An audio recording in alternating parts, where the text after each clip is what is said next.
আসসালামু আলাইকুম ওরহমতুল্লাহি ওবারকাতুহ। বিসমিল্লাহির রহমানির রহিম।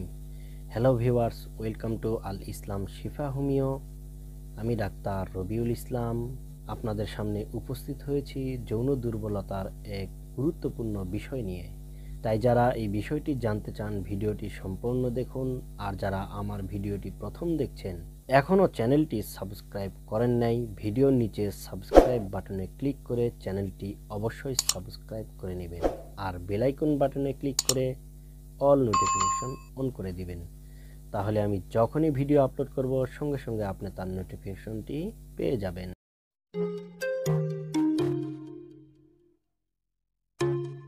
তো চলুন আর কথা না বাড়িয়ে সরাসরি আজকের বিষয়বস্তু নিয়ে আলোকপাত করব। আজকের বিষয়টি ছিল পুরুষদের যৌন দুর্বলতার বিভিন্ন কারণসমূহগুলো হচ্ছে অতিরিক্ত হস্তমৈথুন, অতিরিক্ত স্বপ্নদোষের কারণে, প্রস্রাবের সাথে আগে বা পরে সুগার যাওয়া, শক্ত মলে চাপ দিলে প্রস্রাবের রাস্তা দিয়ে সুগার যাওয়া, অতিরিক্ত স্ত্রী সহবাসের কারণে, অতিরিক্ত ধূমপান ও মদ্যপানের কারণে, দীর্ঘদিন যাবৎ কঠিন আমাশয় ও গ্যাস্ট্রিক রোগে ভোগার কারণে, ডায়াবেটিস হওয়ার কারণে, যৌন শক্তি বাড়ানোর জন্য ওয়ান টাইম মেডিসিন সেবন করার কারণে, অতিরিক্ত স্থূলতার কারণে, গনোরিয়া রোগ হওয়ার কারণে, মানসিক দুশ্চিন্তা, হতাশা ও ভীতির কারণে।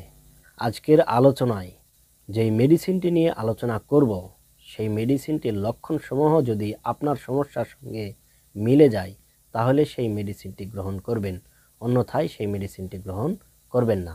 আর যদি কারো চিকিৎসার প্রয়োজন হয় সরাসরি নিচের নাম্বারে যোগাযোগ করবেন।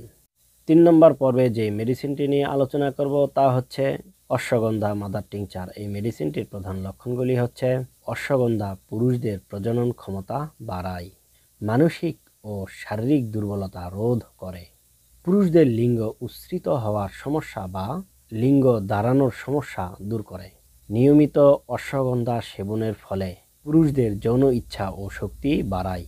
শুধু তাই নয়, শুক্রাণু ঘাটতি অর্থাৎ যাদের বীর্যে শুক্রকীটের অভাবে বাচ্চা হয় না তাদের শুক্রকীট বাড়াতে সাহায্য করে অশ্বগন্ধা মাদার টিংচার। এই মেডিসিনটি খাওয়ার নিয়ম হচ্ছে দিনে 3 বেলা ভরা পেটে সামান্য পানির সঙ্গে 15 থেকে 20 ফোঁটা সেবন করবেন।